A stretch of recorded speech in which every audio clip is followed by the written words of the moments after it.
and welcome to Off the Shelf Reviews. I watched this and now I want to die. And I'm Gary. And today we're going to review and discuss Final Destination 5, which came out in 2011 from director Stephen Quale. Iain, why don't you give us the synopsis? Well, the story follows Sam, played by Nicholas D'Agasto, who has gone to a work retreat with his paper company he works for. And as they head over the bridge to the work retreat, it collapses. Sam is able to save a bunch of his friends, but once again, death is going to pick them off one by one. You all just be careful now. Okay. Thanks for the advice. Well, after the overwhelming commercial success of Final Destination 4, and with it being in 3D, it made a lot of money. And I can only imagine that's because you had to pay extra to sit in a 3D screen, and you had to pay extra for the glasses. That I'm guessing the revenue just went up. And so the studio were like, well, let's get another one out there and make it 3D again because we want the money. We got a script idea? Well, we'll just borrow from the others. We'll pretty much just remake the other films again. Yeah. And so we have, straight off the bat, at least with this film, I was happy that they ditched like the pop rock kind of soundtrack from number 4. Oh yeah. And at least they came back with sort of the horror music with this one. But again, it's the 3D kind of flashbacks or reminding you of all of the other deaths from all the other movies. Little things just flying at the screen and glass breaking. The knife and the wire the and microwave exploding. Microwave and a pipe. And you do sit there going, oh yeah, I remember that one. Oh yeah, I remember that one. Oh yeah, I remember that one. I don't know. I just still preferred the intros from the original 3 movies. Totally. Just the slow pans around the bedrooms with all of the ominous kind of signs just being there. It just feels too flashy. Yep. I know it's more modern, but it just doesn't build that tone of dread and horror and suspense like the other 3 kind of build you into. Totally. And with this film, it at least there's a little bit of time getting introduced to all of the characters before they head off to the location that's going to kill them all in a premonition. I mean, you know the formula. Yeah. I mean, I started off well with this film. Like, part of me was also looking forward to watching it because I kind of remembered the ending, but I really couldn't remember the rest of it. And so when Gary and I were setting up this series, I'm like, oh, first one, yeah, totally. Second one, yeah, completely remember. Third one, memory's going a bit. Fourth one, and then the fifth one, I literally only remember the ending.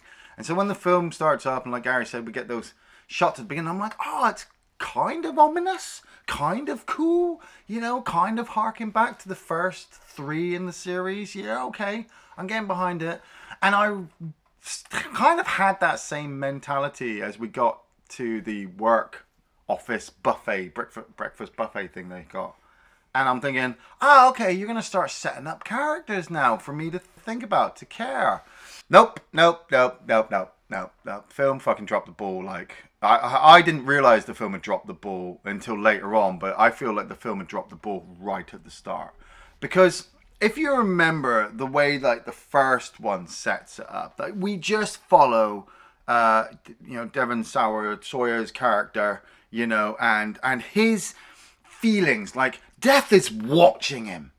Death is watching him and making all these little dips here and there, and so he feels it behind him and notices the omens. With this one we've got Sam. Now I hate it when I have to Wikipedia actors, because every now and again I come across a film and I go, and this guy was one of the main guys in Drive-Thru.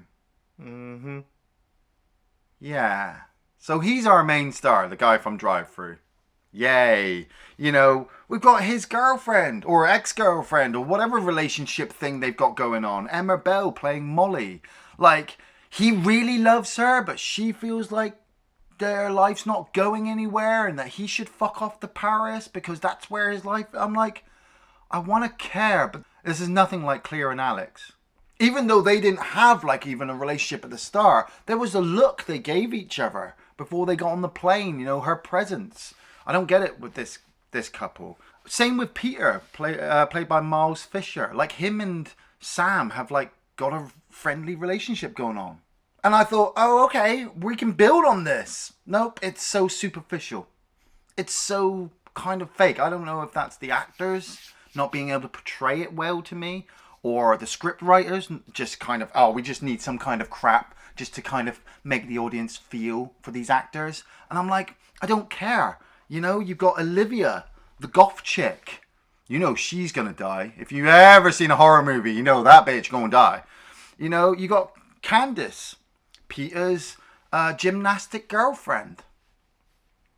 Don't care. Really, just I like I said, I didn't realize this until halfway through the film that I really didn't care for any of these people. Same as Isaac. You know, oh, what a dick. Oh, I really want to talk to you, Molly. I want us to be friends. Oh, hold on a minute. I'm on the phone to another girl because I seem to have girls throwing themselves at me. I don't think he's on the phone to anybody. His phone rang! He probably set it to ring itself. Okay, well, that's even worse of a character. That he's, like, we don't even know if he's talking to somebody or not. If you ever need anyone to talk to, we told like I'm a really, really good listener by a lot of ladies. Shh, wait, don't say anything. Tell me it's the Kimber from last Tuesday. Wait, I'm sorry, which Kimber? Hey, let's sit next to each other on the bus. No, I remember you. You were like a bigger gal, right? David Koechner plays Dennis. Now, David Koechner, loved him in Cheap Thrills. Really like him in Anchorman. Krampus, he was really good in. So when I saw him in this, I'm like, okay, you're my go-to guy. I really don't care about any of the other actors or their credentials. I know it kind of sounds disrespectful, but at the same time, like, they're not doing it for me. Not like the first group in the first movie, or the second group in the second movie. You know, they feel scared. Death is there. But Sam doesn't get any kind of heads up or anything. They all just kind of have their breakfast and get on the bus, and off they go to the bridge. The only time I actually got a really massive ominous feeling was when the camera came across the hill and we saw the bridge in the background. Yeah, it was a really nice shot as well. Yeah. I mean, but then there's the signs. You see the construction work of the bridge, and part of it's faded away, so there's a gap in the bridge. Yeah, but and then there's the video that's being played on the bus, which is from the company 180, or something. And then the log van goes past the bus. It's like, okay, yeah, it's nice little signs. But that's the thing, though. Like, we mentioned this before with all the other movies. Like, all the characters see signs, but the way the movie did it in the first and partially in the second one was that these were kind of signs that were naturally happening, but at the same time ominous because of what it was leading to. For me, now they're just way too fucking obvious. It's like, oh, the audience missed all the signs that we put in the last one, so let's just blatantly throw it out there. You know, and so for me, the suspense is out the window, because I'm now just like, okay, I don't care. Let's just get to death, because that's what we're here for. I like the bridge setup. I like the way that the bridge, you know, it's just looking bad. You know, I'm looking around at some of these construction workers and I'm like, safety protocols not exactly top there. You know, but this is the world of Final Destination. Rules and physics and all that kind of shit isn't supposed to. So yeah, strong gust of wind hits the bridge, which tears apart some of the supports. You can see all of the pavement or the road kind of cracking and breaking away. Yeah. Chunks of it's falling away. You see sort of the yacht boat going underneath. And you're just like, oh, I wonder what's going to happen there. And that's when Candace takes a tumble. She falls up from the bridge. And, you know, it's at this moment that you're either going to be in for the rest of the film or you're out. Because, you know, it's just so over the top. You know, like they were unfortunate accidents in the first one. Yeah. And now in this one, it's like, nope, she just impales straight through the center. That's what I'm saying. Of the mast. So blatant. We saw the boat go past. That boat shouldn't. If that boat isn't going to be involved somehow, it wouldn't have been in the shot. So as soon as you see it, and then you see her impaled on it, I'm like, yay. 3D effect, poke you in the eye with some intestines kind of flapping around as well. Yeah. But then, you know, I will grant this sequence, you know, CGI wise, green screen, compositing and all of that. It's a very impressive. Yes, yeah. Because there's a lot going on all the time. Yes. You know, for 2011, it still looks pretty good. But, you know, and it's also the longest, sort of intro accident, massacre sequence of all the films. Well, nearly 5 minutes in length. We see them all get individually taken out. I mean, Isaac's left in the bus. I thought his was cool. The bus collapsed into the water and him on the windscreen of it as it impacts with the water. I thought, oh, that's pretty nasty. We've got Dennis is covered in tar as that washes over him. That looked pretty nasty. That looked pretty nasty. Peter was impaled. Olivia, Sam tries to save Olivia because she's lost her glasses, and as she's walking across that beam that he's already saved Molly with, she falls, and dies.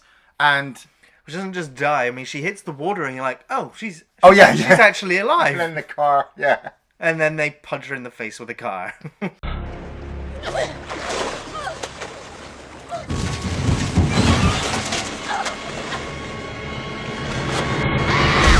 I like Peter's actually when he fell and then he hit that support at the bottom. The spray of blood was very impressive. That's the thing. A lot of the effects, if I saw it in the distance, I'm like, wow, that looks really good. When it comes up close, and I'm like, yeah.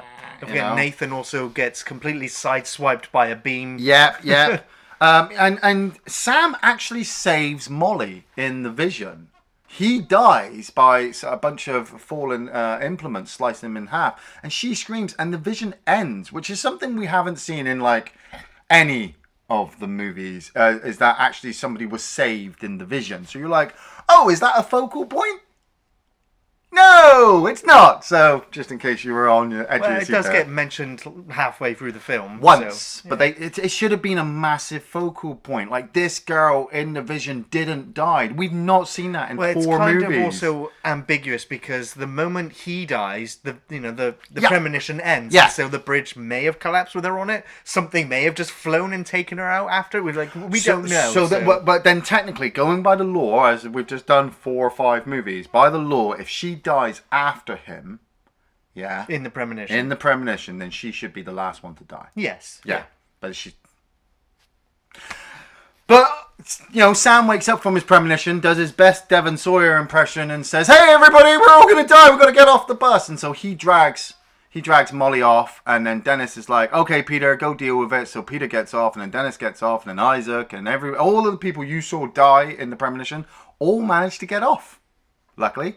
And it was at this point I thought, okay, you breaking Def's plan, does that affect or bringing anybody else from the outside into this new plan that Def has made? So, for example, in this sequence, in the premonition, we saw them all try to race off the bridge. And so a lot of people have died along that bridge. Yeah, all part of Def's plan. Supposedly. He's not made his presence felt in this one. But now you change that. And so when Sam gets off the bus and starts telling everybody to run, anybody who leaves earlier than what they should do should then technically be involved in this new death plan. But they don't. That's where my brain went with this one, because it became so easy to understand and so stupid to follow. My brain just went somewhere else when I was watching this. I started to think about how the series could actually get better than this, because they save everybody, the bridge collapses. You're to blame as well for this, you motherfucker. You're to blame for this. 4 movies, you say, oh, the time completely changes. The time completely changes. It's quicker the second time when it's here. I noticed it with the bridge. How quickly the bridge collapsed. I was like, oh, that was shit. Yeah. It did not collapse as fast as it did 10 minutes ago. It was nearly 5 minutes in the premonition, and the bridge went down in like 20 seconds. In 20 seconds, I was like, oh, fucking shit. Yeah. And then it just cuts to investigation time. We've got Agent Block, played by Courtney B. Vance, who's a great actor. I remember him as the medic from Hamburger Hill. He was really good in that. I mean, I'm sure as hell he's done a hell of a lot of stuff that I didn't write down. But he's questioning everybody. What happened? You had a premonition, kind of like the first one, kind of like what they did with Devon Sawyer's character. Like, we know you're kind of involved, but we can't prove it. And so when the cop comes along and goes, natural degradation, cut corners, the bridge come down. Agent Block looks really shocked. Like, so you're telling me it wasn't this one man who took down the whole bridge? Yeah, well, that can't be right. I'm going to have to investigate this now for the rest of the movie. Now we get to the memorial sequence, and then that's when they list the amount of people that died, and then my brain was just like, there wasn't even that many people on the bus, and 7 or 8 of them got off the bus. Yeah. Where were all those other people on the bus? Maybe there were 2 buses. But I did kind of laugh at the joke. I mean, you don't really hear it that much anymore. What? The fact that Dennis, the boss, is listing off the people that have died, and he lists off Isaac, who sat there, who survived, because Dennis thought he had died. Like, that's how much anyone cares about this guy. Yeah. And so the other character turns and he says, "I see dead people." Now, I don't want to go into spoilers, but this film is set a year after The Sixth Sense was released. So these characters would be making that reference because it did persist quite a while after its release. Yeah. Do you know what I got from this sequence? I thought it was just going to turn into a massive scary movie, epic movie, superhero movie, fucking parody. Sure. Because the group of them all get together. You got Peter, Candace, Molly, and fucking Sam all stood together talking about how they feel. You know, and they're like, "How did you know Sam?" And Sam's like, "Oh, I don't know. I just had a feeling." And they're like, "Oh, okay." And I half expected it just to become a big, massive joke. Like, I didn't... Like, in the first one, when you see the memorial service, you feel bad. The actors make you feel bad. Like, they've lost friends and brothers and people they've worked with. I mean, even the fucking girl from Space Above and Beyond burst her fucking eyes out with tears in that whole memorial service. This one, I mean, Molly might cry a bit. I guess, how much do you really care about your work colleagues? Not enough that you... it's so bad. But what really pissed me off was the fact that, you know, just like in the other movies, mainly first and second, I mean, third and 3 and 4 did, but I'm not going there, is that Death just kind of buggers off. I mean, fucking Sam goes to work at a restaurant, cooks at this restaurant, makes food at the restaurant. A customer returns the food and complains about it, and the chef goes, "No, that food is good. You're great." That's it. I don't care. Why would I care about it? At least give me some, like... Because it's the restaurant from the end of the first movie. The one that they go to in Paris. Oh, no, it's not, because they're not in Paris in this one. Yeah, but it's the exact same restaurant. Oh, well, and yes. That's why he's being sent to Paris to go on an internship. But there's no suspense. Like, I'd like at least him to, I don't know, go through the menu wheel. I don't know if they have it at restaurants. Well, he does. He has that sequence when he goes through the restaurant and almost everything attacks him. No, but that's after. That's when he feels... Like, he should be feeling it now. He should be having visions. He doesn't have one vision to help any of the other survivors. Not one. And so when we get to Candace practicing gymnastics... Like, this is where I'm like, the other characters actually care more about their survival than anybody else. Because Candace says to Peter at this point, she's like, "I don't know if this is too soon. I don't know if I'm risking something. You know, I'm not sure yet." And Peter's like, "Oh, come on, you're fine. You can do it." And you're getting all the ominous signs, like the bar is running loose because instead of Death just undoing it invisibly, it's undoing slightly itself over wear and tear. You know, you've got the horrible giant air vent in the ceiling that just looks like it's going to come down at any point. It's dripping water, and there's an electrical cable that's been mangled laying across the mat. Fucking bullshit. Who the fuck leaves that shit there? Exactly. And I like the screw bit. Yeah. You know, where the screw's on the bar and she's dodging it and you're sat there like, "Oh, is she going to hit it? Is she going to hit it?" Yeah. But just like 3 and 4, it's like, "Oh, we're going to set this up, but this is not how they die." Oh, but at least it does pay into the weight this time. I know, but it's not like the teacher from the first one where, like we said, it's all natural stuff. You know, in this one, it's like, we'll put this there, so that falls into that, and then that falls into that, and then this will do that. And so then we watch another girl climb on the bar, do her little set, stand on the screw, fall on the floor, throw a bunch of sand, obviously that they use to coat their hands, into the fan, which then gets set off and blows the fan into Candace's face, who loses her grip on the bar and does a massive, amazing flip right onto her neck.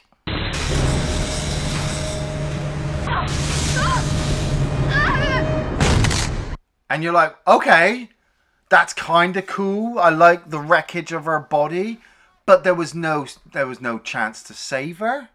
Well, no. You know, there was no vision, thought process. It was just too over the top. Yeah. You know, like if she had just broken her neck, it just landed, broken her neck, and had died, like, that would have been, like, much more memorable than the blood splatter, the spine being hanging out of the back, you know, the flailing limbs. It would have just, you know, like, just the landing is enough to make you go, ooh, but then when it goes super gory, you're just like...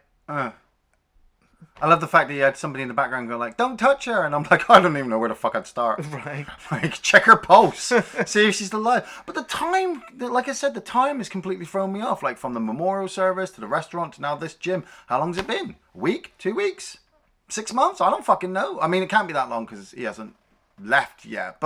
And the company hasn't closed down. We're gonna have to remember that all these guys are working for this big paper company, and now all this has happened. They're all planning on closing down, and it doesn't make any sense why Sam's not seeing these death visions, you know, when pretty much every other movie had them. You know, he's not helping anybody. Like we follow Isaac walking around the office while Dennis is on the phone trying to deal with all the paperwork that he's avoided doing before. You know, if you ever worked in an office, relatable. But Isaac's just nicking shit from people, and he comes across that voucher for a massage, and so he nicks it. And he goes to take it. And once again, Sam has no visions. Like fucking Isaac has. The hints to how they're going to die is basically for the audience now, not for the characters in the film. And it's fucking pointless because I don't care about Isaac, so I want him to die immediately. He does, for me, have the only laugh out loud moment in the film, right? Where when he goes to get the massage, and he's offensively flirting with these women, asking for a happy ending, and he gets taken into the back and he's laying on the table, and the hands come in and start massaging him, and then she starts speaking to him, I think in Cantonese, and he's just like, "Don't you come with subtitles?" And then when she speaks again, it actually has subtitles on the film. Yeah. I was just like, oh. The film got very meta, but I actually laughed out loud. I thought that was really quite funny. Yeah. But yeah, you know, he gets used and abused, doesn't quite get his happy ending, you know, and then it's with all the acupuncture needles going in. And then she puts him to sleep. Oh, it's so fucking stupid, because it's like the film's like, hey, look at this giant Buddha. Wouldn't it be cool if we incorporate this into his death somehow? How about we put his phone so it's vibrating on the side constantly, you know, and it's going to knock something, and she's dripped oil all over the floor, and he's covered in acupuncture pins, and so, and obviously when she leaves the room, she actually goes out of the fucking building because she doesn't hear anything that he's saying. He checked earlier, they're very soundproofed rooms. You can hear him out in the corridor when the camera cuts. It's very faint though, so... Fire!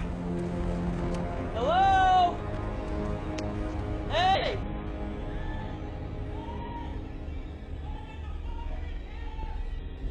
Hey, there's a fire! Fuck off, fuck off. When it kicks off, like, he falls onto his chest with all the acupuncture pins in him, and then it's really gory that obviously he's trying to pull it out.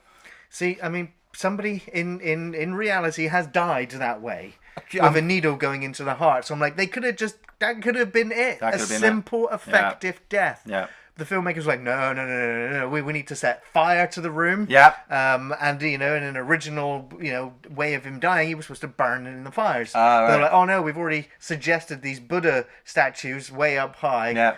Now, again, like, effectively, they could have just dropped the Buddha statue on his head, crushed his head, and he would have died. But this is Final Destination physics, so of course the head gets completely flat-packed, tearing skin, muscle, bone, and everything. Yeah, like his head was made of melon. Exactly. It's just like...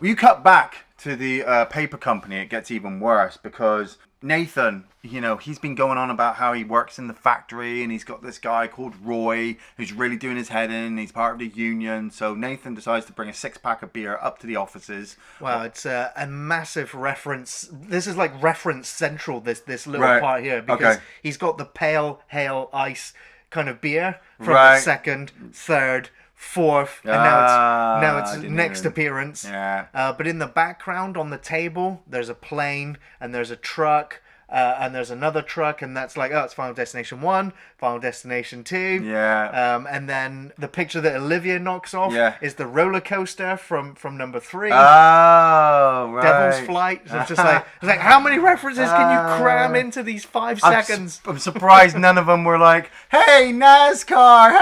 Oh, wait. At the end of the film, when Nathan's in the bar, and Roy's at Roy's Memorial, they're watching. There's a picture of him with the number 6 car from Final Destination 4. I'm gonna rip all those sequences apart later on. I'm just gonna get a heads up, okay? Because they're at this office now, and they're all, we're having such a depressing time. We might lose our jobs. All of our work colleagues are dead. So let's have a few beers, and we'll get the whiskey out. And Olivia is like, oh, I've got to go somewhere. I've got an appointment. Knocks her picture off the side and it cracks. And this is what pisses me off because she's getting more ominous signs given to her than fucking Sam's given to her. And she goes off to have laser eye surgery. And while she goes off, we still haven't actually seen Isaac die yet. So we actually have to watch him die after Olivia's gone to the eye surgery. And then everybody's like, oh my God, okay, let's go and investigate the crime scene because we just heard our buddy is dead. Hey, look, there's Tony Todd for the second time. Now, number 4 didn't have Tony Todd in it, and that was a very, very bad number 4. Very bad. You should have had Tony Todd in it. He should be prominent in all the movies. And in this one, he does have a bit of a bigger character piece because he's at every one of the crime scenes. Now, as the audience, as the fan of the series, we know he works at the morgue. And we know what his position is in all of this. Is he a death's messenger, or does he just know? Is he involved? We don't know. It's all ambiguous. But because this is the second time that he's seen them, and the second time that he's actually implied some wisdom to them about how death is just going to get them and stuff. Sam's just like, why are you following us? And I'm like, you're so dumb. You're so dumb. He's not following you. I followed you. I followed you to the restaurant. I followed you to Molly's house. I followed you to fucking work. The only time Tony Todd's turned up is when he's at the crime scene where your buddies have died. And he tries to imply to them that they can, jump if somebody else dies in their place. Or if they kill somebody, they will, give death a soul, basically, so that they can save their own. But it would also suggest that whoever you kill, you will accumulate as much time as they would have had on this earth to yourself. You're short of death. So you let death have somebody else in your place, and then you take their spot in the realm of the living, all the days and years that they've yet to live. Which I'm like, that's a cool idea. It's like, but will it actually matter? No. If it was a cool idea, it should have been in the first or second one. It does make you think like, well, yeah, okay. I mean, it's almost every other film. Bloodworth is giving them another way out or another potential. New life, new death. Yeah. Which I think are great concepts. Like these, if you're going to keep making these movies, introduce new concepts or play with the concept. Like instead of just keep regurgitating the same thing over and over. Yeah. So I thought this was a fantastic new addition to the lore because we've been starved of any of it for so long. I disagree. I think it's a great opportunity to then explore this other character of Peter, who is like one of the only characters that's really scared of dying, and actually expresses it and shows it. His character goes from being a kind of a jock type of boss character, flirting with his girlfriend. Like when he loses his girlfriend, when he loses his workmates, and he's been told he's going to die. Yeah. He's just like, I don't want to die. And he goes away and contemplates murder. I'm like, this is interesting. Like, this is fascinating now. This is something else. It's not Final Destination. Well, it could have been. It could have been if they'd established it 4 fucking movies ago. But now Peter is having, like you said, more emotional connection and trauma happening to him than Sam. And Sam is supposed to be our main character. He doesn't seem to even acknowledge that all of his friends are dying in a kind of the same pattern as they did in the fucking Vision. He seems to forget the Vision halfway through and only gets reminded by Molly. Yeah, 3/4 of the way through the film, and he's just like, "Oh, that's how they all died." That's what I mean. That's what I'm like. That wasn't even really for the character. I'm assuming that was for the writers, for the audience that have sat there and just gone, "No, who's next?" Yeah, we got to keep track. But that's what I mean. Peter is actually putting himself forward, saying, Dennis, Isaac's died and we might be next, so you really need to sort some shit out. But the moment Peter goes, you know what, I'm going to get a gun and shoot somebody, and they will take my life. I'm like, you're a selfish dick. Why the fuck would you do that? You've just made me feel emotional because you've missed your girlfriend and you don't want to die, and now you're going to murder somebody in cold blood on somebody's advice that A, you don't even know, B, you don't even trust, and C, you can't even guarantee is actually the way it's going to work. Yeah, but that's what I found interesting. Like, it wasn't good, but it was certainly interesting. Yeah, but it was interesting in number 2, and that didn't pay off to anything. So exactly the same way as I feel in this one, that it's an interesting idea that's not going to lead anywhere.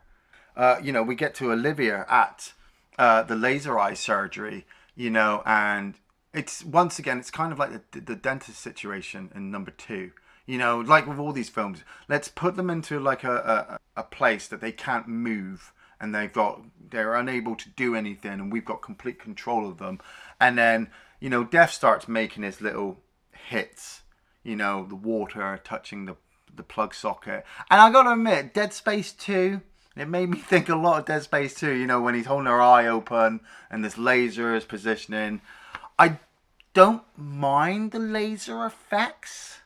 Yeah, except, there's a lot of safety protocols to prevent the lasers from going that high. And then at the same time, you're just like, do we even have lasers now that are as effective as this laser? Well, it's like the detective says at one point, doesn't he? 5 separate things would have had to have failed for this to have occurred, and he just can't grasp his mind around it. And I would have loved for the detective to have actually had a scene with Bloodworth and talked about it. That would have been nice. But they don't even come into contact, which is bullshit, because they should be working together as one's a fucking coroner and the other one's a fucking detective or agent. Whatever. But the scene is, it's very effective. You feel for her when she's screaming, when she's pinned in, there's no escape for her, and the laser just keeps burning and burning and burning. Obviously, it burns her hand. Yeah. Then it burns her face some more, but she manages to break free of her restraints. Yeah. Just as the others burst in, she's screaming and panicking for somebody to help her, like she did in the premonition. Then she trips and falls on the eye socket of the teddy bear that she was clutching. Because, during that sequence when she was clutching that teddy bear and she was showing fear, she was really delivered that very well. Yeah. But then you just have to remember, we're in Final Destination physics world, and so, the windows are made out of paper. Yeah. So she just flies right through it. And kind of similar to the way she died in the premonition, she meets at her end at a car.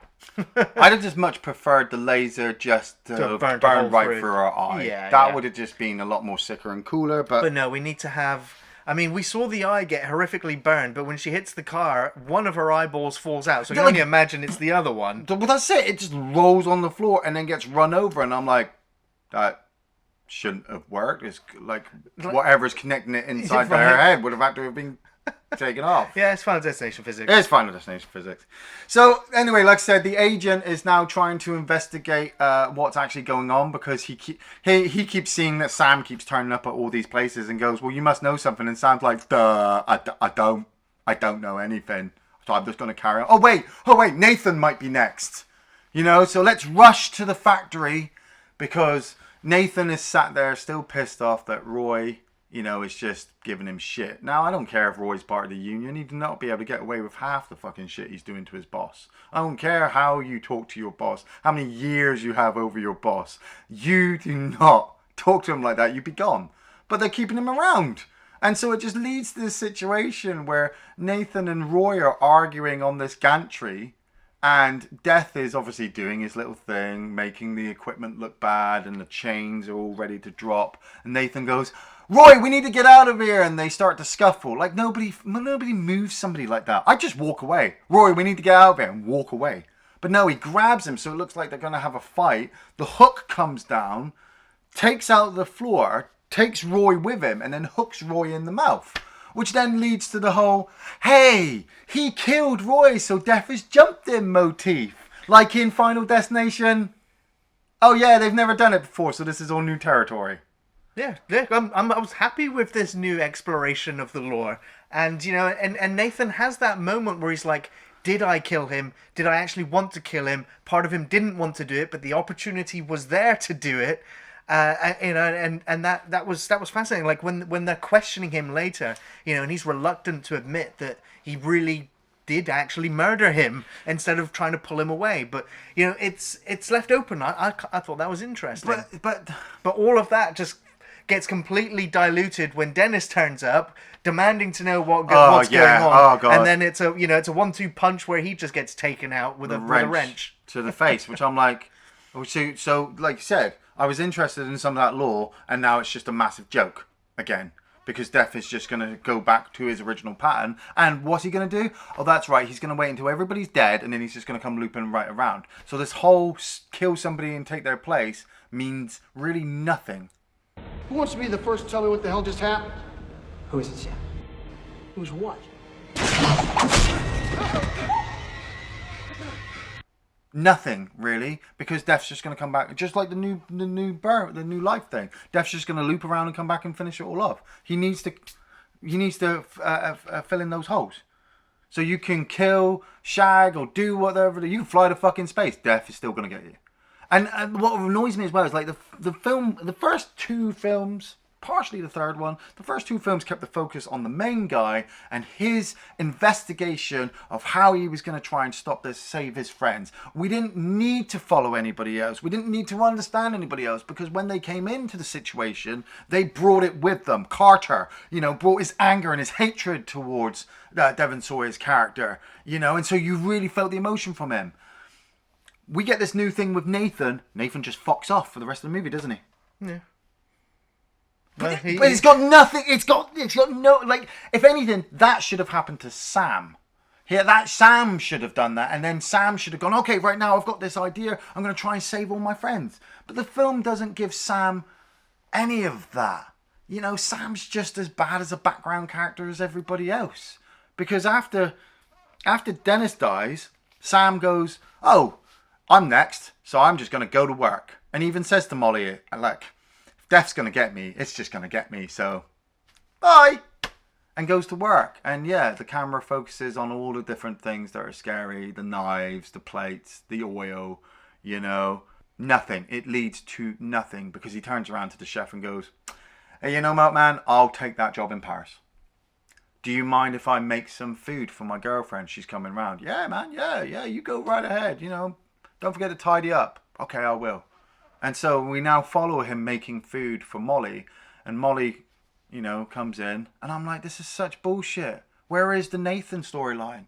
You know, where's the investigation about Roy's death? Where's Agent Block? Did Bloodworth have to go and pick up the body and realize that now this is part of Death's plan? Nope. The film just abolishes it over, because now we follow Peter turning up.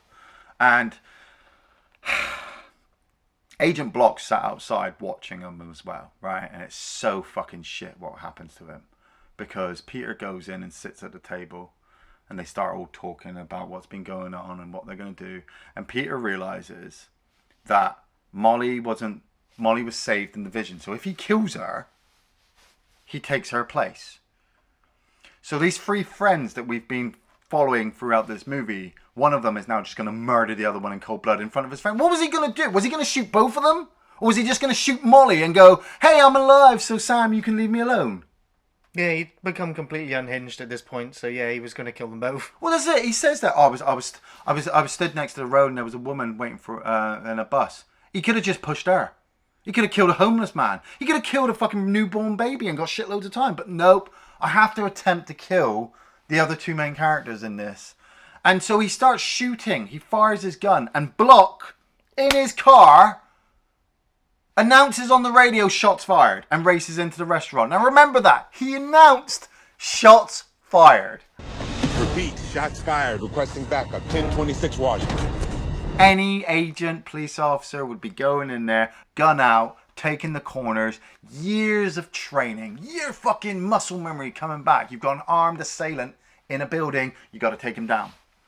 Molly's racing around, Sam's fighting with Peter, and the cop actually comes over onto Molly and walks up to her and goes, "What's going on?" and gets shot in the back. Are you okay? What's going on? It's Peter. He has a gun.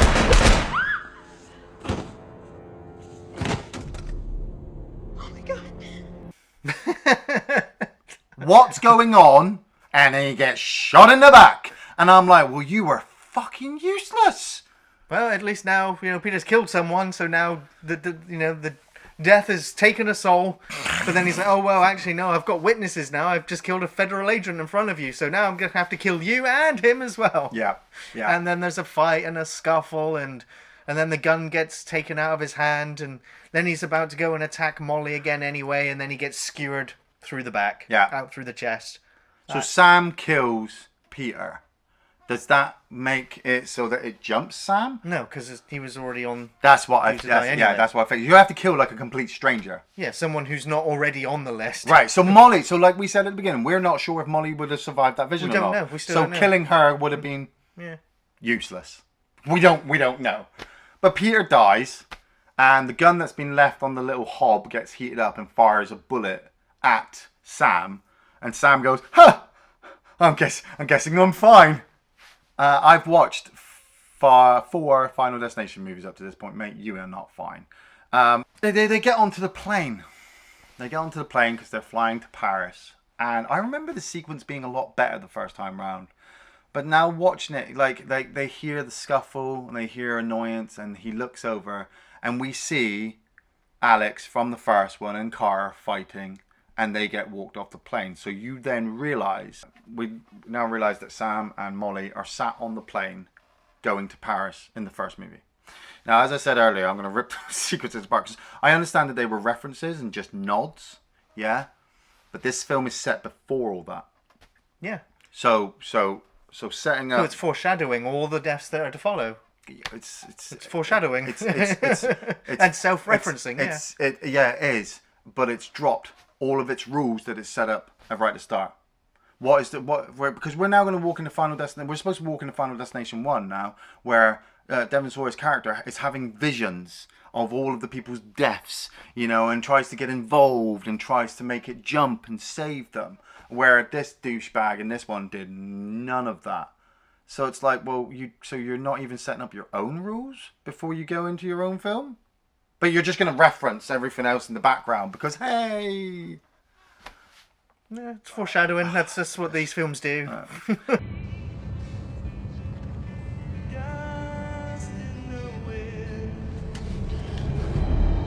And we know how this ends. The plane explodes. But Molly gets taken out first, which I'm like, it shouldn't work. Regardless of if she lived or died in the premonition. Well, yeah, I mean, if she didn't die in the premonition originally, then she was never on the list. But then, it's like none of the other people that were on the bridge were on the list, It's like all the other people that were on this plane weren't on the list. It's just, wrong place, wrong time.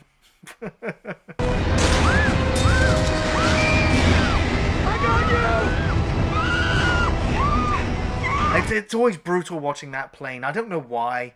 It just is. Like, plane crashes. Because the first one was the primordial fear of it all.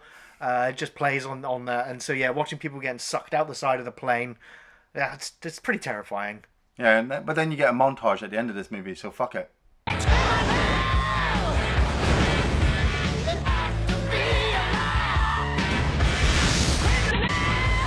Yeah, it does it again. It just goes, hey, remember all the deaths from all the other movies. Who puts a fucking montage in their movie at the end?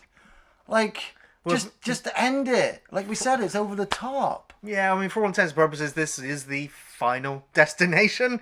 Or, I mean, it's not the final because it's a prequel, but, you know. Do you think they it's the didn't? last film. Do you think they got to a point where they didn't want to make any more, and they were just like, let's just Yes, let's with close, this one. let's just close this loop. Let's just contain all the 5 movies and just forget it because like we said, it's getting silly now. It's stupid. We can't even follow our own rules or our own lore, and we keep adding new things, and it doesn't work out, and so we, take it away, and then it doesn't make sense.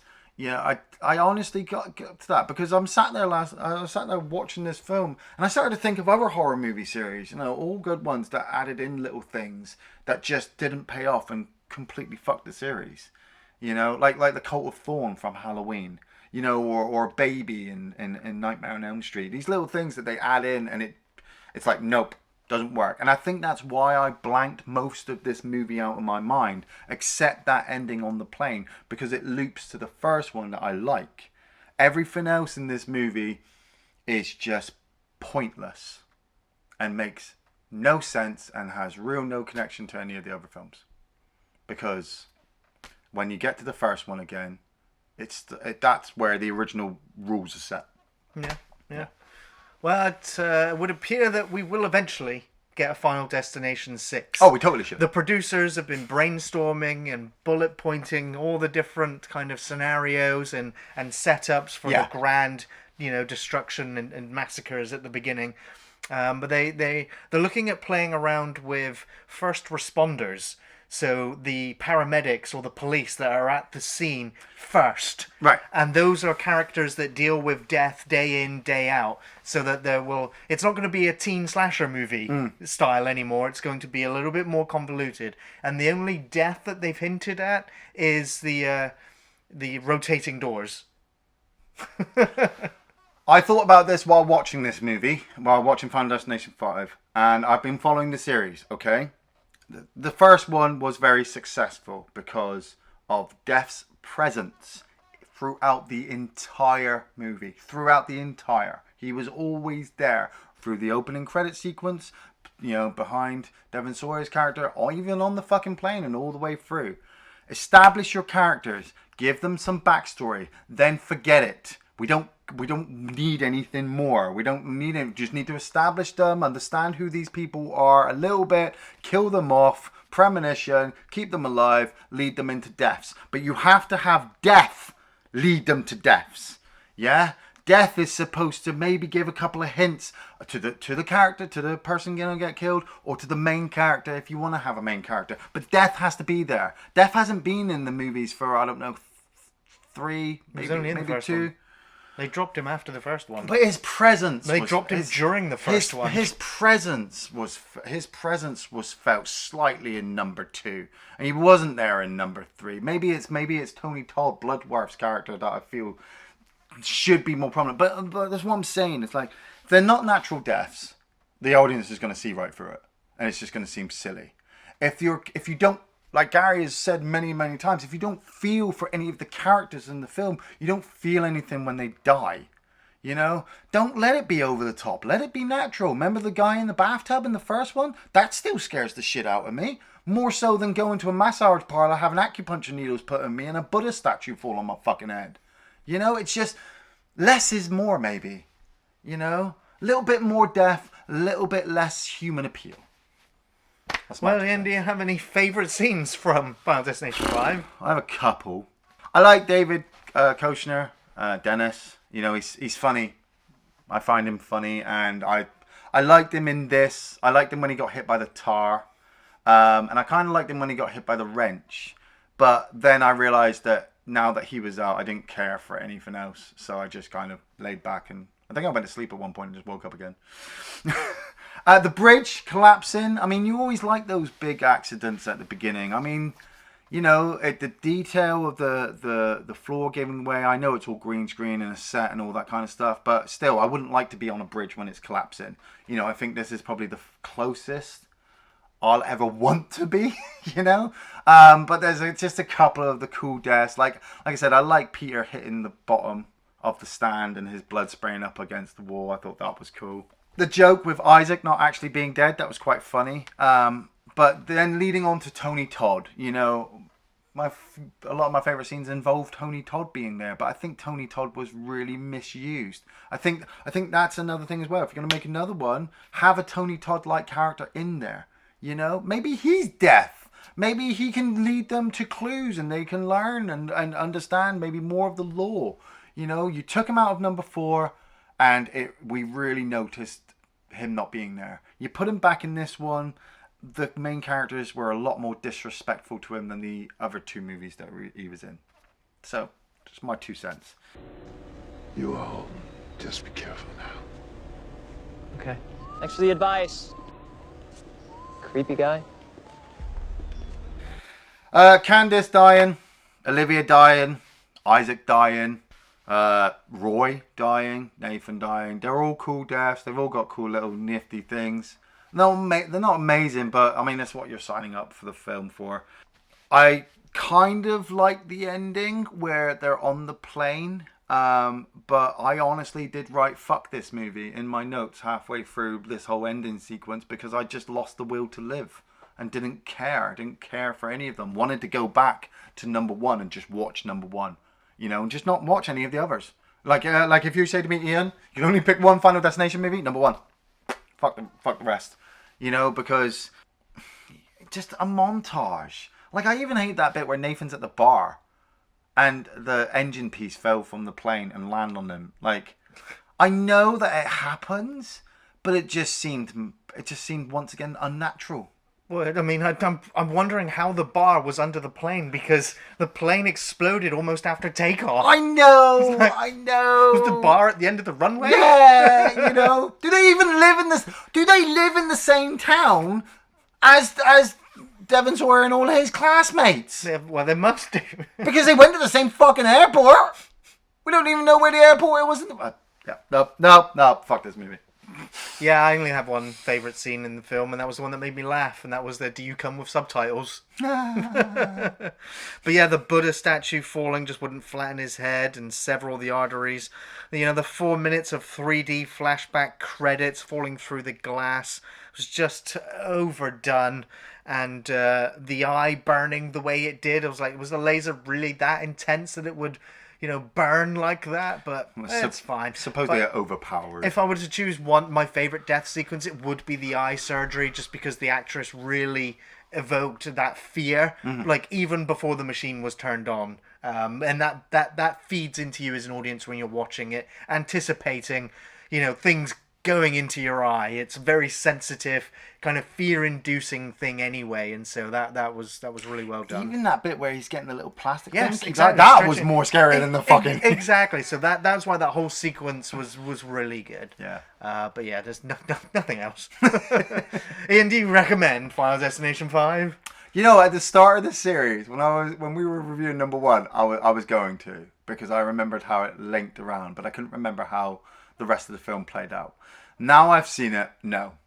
Just no. I know the 4th one was bad, and you don't have to watch it for any of the rest of the series.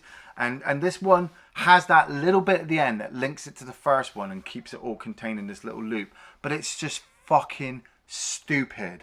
The main guy has no premonitions like any of the other characters, and attempts no saving of anybody. You know, the victims, they see these ominous signs and go, "Hey, what's the worst that could happen?" and just carry on. It's like watching Naked Gun Final Destination in some points. It's like I said, it's like Scary Movie. I honestly thought at one point when they were at the funeral and they all stood around looking somber and upset, I honestly thought I was going to see Death in the background just eating popcorn, you know, with like a Scary Movie stupid modified mask on, like, "Ha ha, I'm going to get you." Because he just disappears every now and again. I don't care about Sam going to Paris or cooking at the restaurant. I don't care about his relationship with Molly. I tried to care about Peter, and then he pulled a gun at the end for no reason other than somebody told him that he should kill somebody to save his own life. Where he lives in a universe where everybody fucking dies. Fuck this movie. Stick with the first one. If anything, go into the second one. If you're feeling really brave, tempt into the third one. If you're feeling really stupid, watch the fourth one. And if you just really want to fucking kill yourself, watch the fifth one and do the whole series. Well, no, I do not recommend Final Destination 5. Really? This film in the series works more like a reboot or remake of the original, only not as creative, original, or realistic. Its tone suggests that this time around it's a horror movie, but the over-the-top gore and cartoony physics make it incredibly laughable. Yeah. Yes, the situations are cringe-inducing, and the deaths or setups play on your anxiety, but the film bends reality and treats you like a moron. Yep. Yes, the production values have improved, the acting was okay, and the CGI was better than the previous entry. It was. But the 3D effects were still all about poking you in the bloody eyes. A new concept was introduced in this story, and it hardly meant anything. You know, only to serve as a joke, really. Yeah.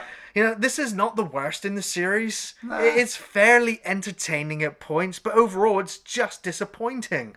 You know the way physics work in the Final Destination sequels. It makes you wonder how humans are even still around in this universe.